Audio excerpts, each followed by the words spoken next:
Welcome to the Sales Influence Podcast, where we talk about finding the why in how people buy. I'm your host, Victor Antonio, and today I want to talk to you about funneling. Yes, funneling. This is going to be an interesting topic. I think you're going to dig it. All right, so I was watching this video by a gentleman by the name of Grant Cardone. Great sales trainer, Grant Cardone. Look him up if you don't know who he is. And by the way, as a sales trainer myself, I like to watch and read what other sales trainers are doing and saying. I think that the best way to learn is to really absorb what everybody else is doing. Just kind of, it's always good to get new ideas. I'm always asked, Victor, who's your competition when it comes to sales training? And I hate looking at it that way. I don't have that perspective. I don't believe in competition. Many years I heard this phrase, and I'm going to give you this phrase, and I want you to remember this phrase. It said, amateurs compete, professionals create. Let me say it again. Amateurs compete, professionals create. What does that mean to me? I said, I don't worry about competition because that would be an amateurish way of looking at things. I like to be a professional. I like to create. In other words, I like to find new ways of doing things. I love to absorb new information. So I always scour the internet. And I'm always on the lookout for great books, or if I'm on the internet, great videos. Just information on maybe new approaches to selling, new studies on selling. And I'm always open to listening to other people's perspectives. Now, the other day I was listening to Grant Cardone's video.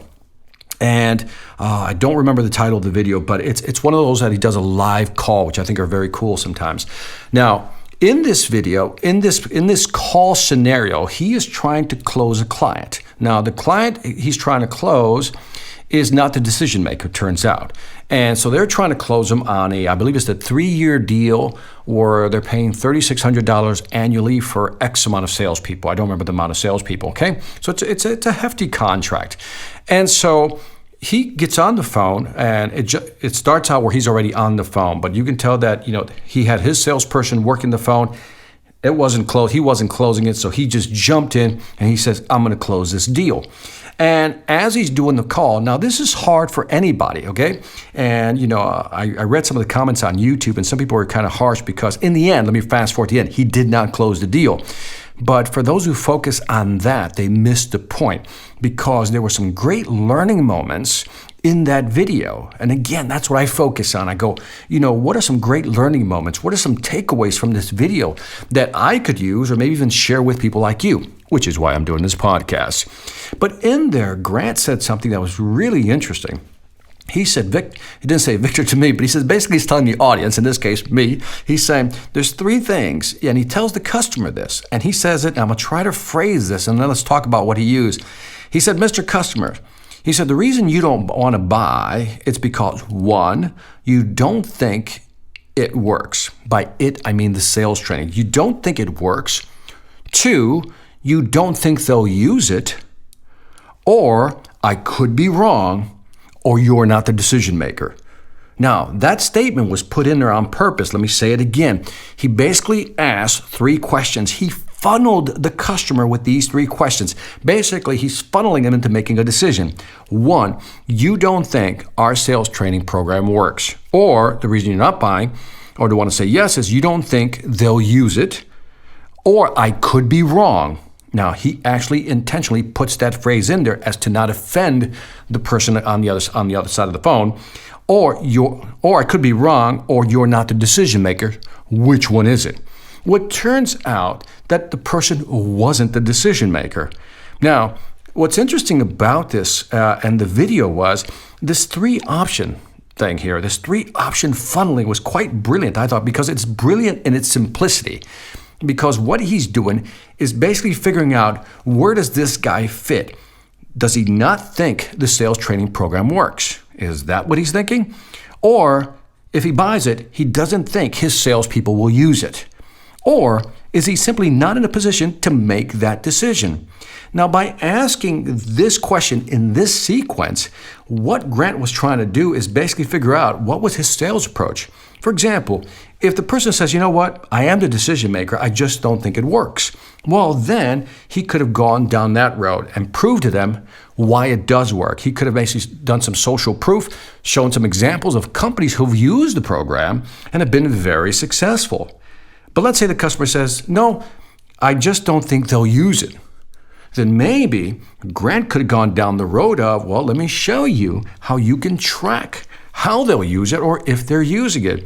And basically the software platform he's working with is a learning management system which allows you to track who's actually viewing the videos, who's taking the quizzes, who's completing the courses. So if the person says, I don't think they'll use it, then the sales approach or the pitch rather would have been, well, let me show you how you, Mr. Customer, can actually see who is using it and who isn't. And maybe you can use this as part of your evaluation when you sit down with your salespeople. That could have been his sales pitch. But in the end, the person simply wasn't the decision maker. And that was the deal breaker right there. Because, when somebody defers to the higher authority, now that's a phrase you should memorize.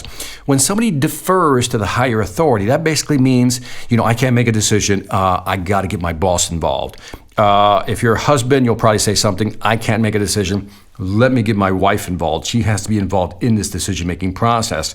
That is one of the toughest deals to close because when somebody defers to another authority or a higher authority, it's hard for that person to get closed right there and then, which is why it was going to be a difficult sale to close.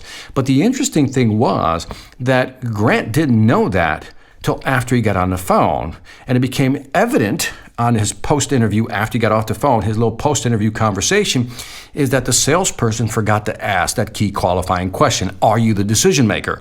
And sometimes we don't ask that question because I started thinking to myself, well, why didn't he ask it? And I think sometimes we're afraid to ask that. One is we don't think we have the authority to ask that question. Two, I think we're afraid to ask it because we're afraid of the answer we might get, which is that they're not the decision maker. But in my world, it's better to know than not to know. So my question to you is, when you're talking to a person, you're trying to close a deal, how are you qualifying that buyer? How are you asking that key qualifying question? Listen to the way Grant said it. That was very clever. He says, again, one, you don't think it works, the sales training, or you don't think they'll use it. Then he says, or I could be wrong. You're not the decision maker.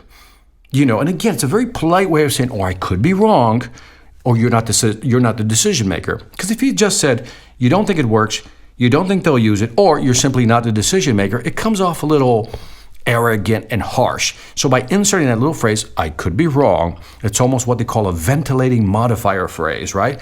It kind of makes it okay to say, I could be wrong, but maybe you're not the decision maker. And I want you to think about these phrasings because are you asking those questions in your sales process? Too often we're talking to the wrong person because we never ask the question. Are you the decision maker? Yes or no? Another way of asking would be, is there anybody else involved in the decision-making process? That's another nice way of asking. Let me say it again. Is there anybody else involved in the decision-making process when it comes to this product or service? This is a nice way of saying, is there anybody else we should be bringing into the conversation? But bottom line, the big takeaway is you gotta qualify who you're talking to. Do not be afraid to ask that question. Look, I want you to get the right mindset. You're spending a lot of time trying to get a person on the phone. You're spending your time and energy once you got them on the phone, or maybe even go visit them. You drove all the way over there. You have the right to ask the questions up front.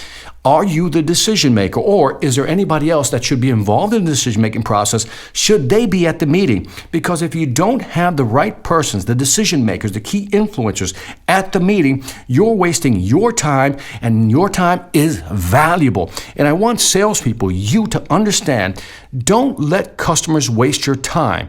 Do not let them waste your time. Do not be afraid to qualify. Your time is valuable, and make sure you're always qualifying to make make sure you're talking to the right person. This is Victor Antonio for this Sales Influence podcast. I hope that was helpful. Anyway, don't forget to leave me some feedback on iTunes, Stitcher, or YouTube. Let me know what you think. I would greatly appreciate it. Also, check out my sales training website. You know the one, seminarsonselling.com. I just added a new program on there. Oh, I'm excited. It's a prospecting system program. If you're having a hard time prospecting, getting new leads into your pipeline, this is the program for you. So check it out at seminarsonselling.com. Lastly, I want to thank you for listening. This is Victor Antonio, always reminding you, selling ain't hard when you know how. Take care.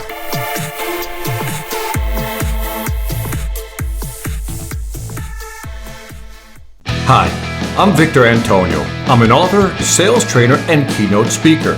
I'm often asked, what makes a great speaker?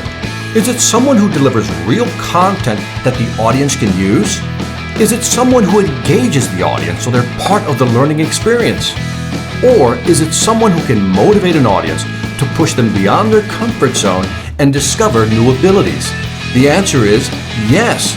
But the most important thing to remember is that I'm not there to look good. I'm there to make my client look good. Simply put, it's never about me, and it's always about them.